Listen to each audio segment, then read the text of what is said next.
O mga kabunyog, mga kababayan, ha?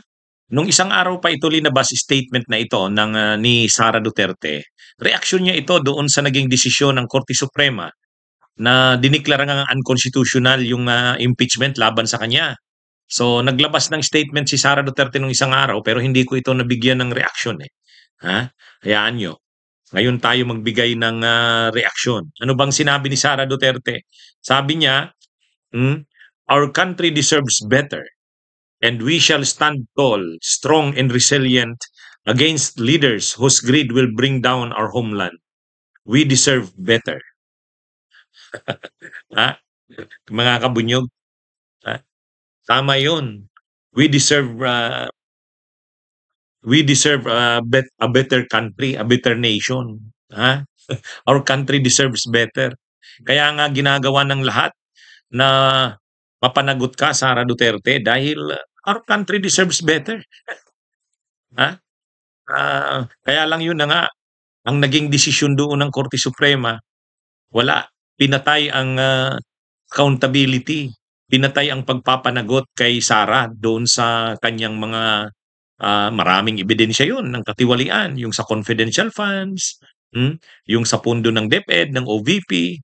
Pero wala, yung dapat sana pananagutan ni Sara, pinatay ng Korte Suprema. O tapos ngayon ang may ganang magsabi na our country deserves better, si Sara.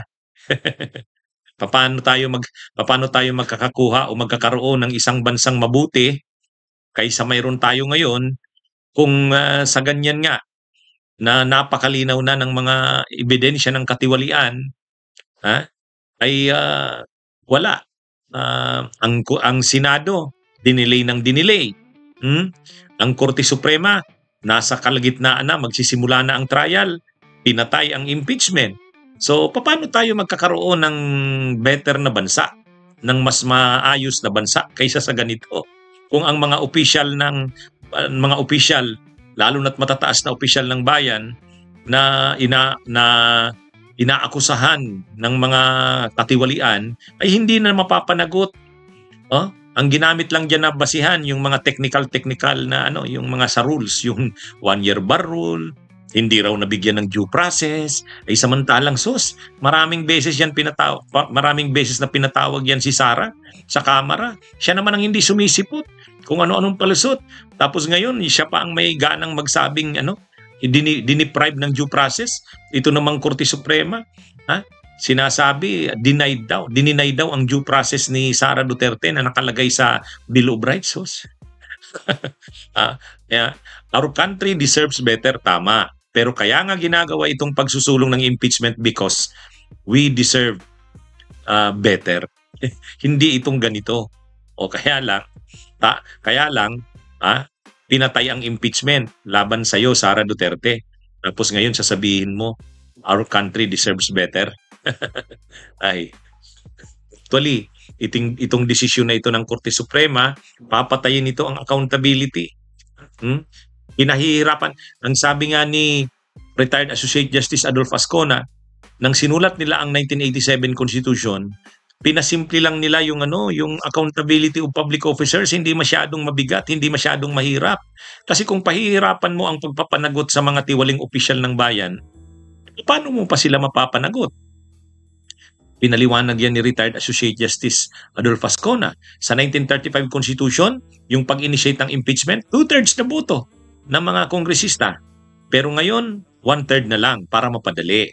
Yung conviction dati sa 1935 Constitution, 3/4 ng boto ng Kongreso. Pero dito ngayon sa 1987 Constitution na sinulat nila, 2/3. 2/3 na lang. Bakit? Ay kasi nga ang intent ng sumulat ng Constitution ay huwag pahirapan ang pagpa-file ng impeachment. Kasi paano mo mapapanagot kung napakahirap na? Ngayon, ano itong nangyari ngayon dito sa desisyon? Wala. Pinahirapan na ang impeachment. Ang i-initiate ng impeachment, ang impeachment proceedings, mahirap na. Napakarami ng mga requirements na binigay ang Korte Suprema sa desisyon nito. O paano mo ngayon mapapanagot ang mga tiwaling opisyal ng bayan kung ganyan?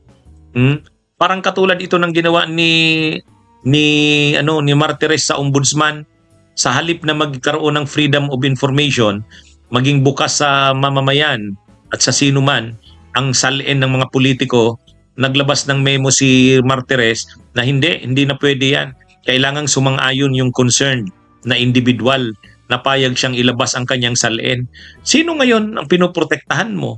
Ay di yung mga opisyal na yon. Paano ngayon mahahabol ang mga tiwali? Ganyan din ang nangyari dito sa desisyon na ito ng Korte Suprema.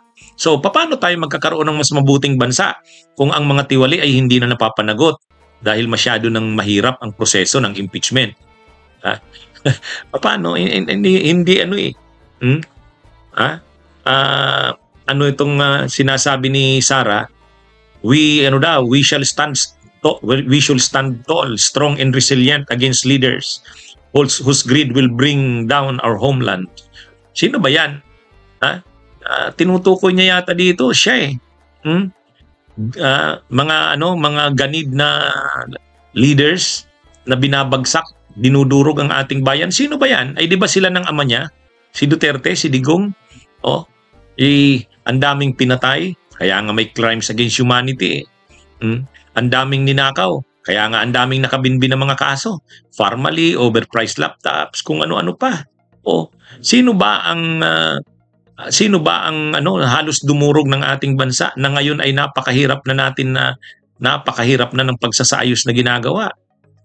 Ay di ba panahon ng yung ama, Sara Duterte, nang maging vice president ka, imaginein mo 11 days na ubos mo ang 125 million? Anong klase 'yun? Ang tindi nun. At nang liniliquidate mo ang mga gastos, dahil alam naman na obvious naman na hindi naman talaga napunta sa dapat papuntahan ang paggastos lalo ng mga confidential funds sa ilalim ng opisina mo. Anong liquidation mo? Mary Grace Piatos? Oishi? Anong klase yan? Garapal ang ginawa ng yung mga opisina, yung mga tanggapan sa ilalim mo. Sino ngayon ang who is bringing our homeland down? Sabi niya kasi, sabi kasi ni Sara, we should unite, we shall stand against leaders whose greed will bring our homeland down. Bakit? Sino ba yung nagbabagsak ng ating bayan? Kayo yata ng ama mo eh. Kaya nga ginagawa ngayon, kaya nga may kaso si Duterte, yung ama, sa ICC. Kaya nga sinusulong ang impeachment ngayon. Kasi gusto nating bawiin ang ating bayan na wag itong mawasak. Kaya lang nakakalungkot na ang naging desisyon ay ito nga. Pero hindi pa tapos ang laban. Tuloy pa rin ang paglaban ng mamamayan. Kaya wag tayong mawalan ng pag-asa mga kabunyog, mga kababayan. Yung sinasabi ni Sara na labanan ang mga ganid na leaders, yun, sila yun. Kaya linalabanan natin. Di ba? Bunyog, halikan na kasama ka. Bunyog, kapag buklod ay may pag-asa.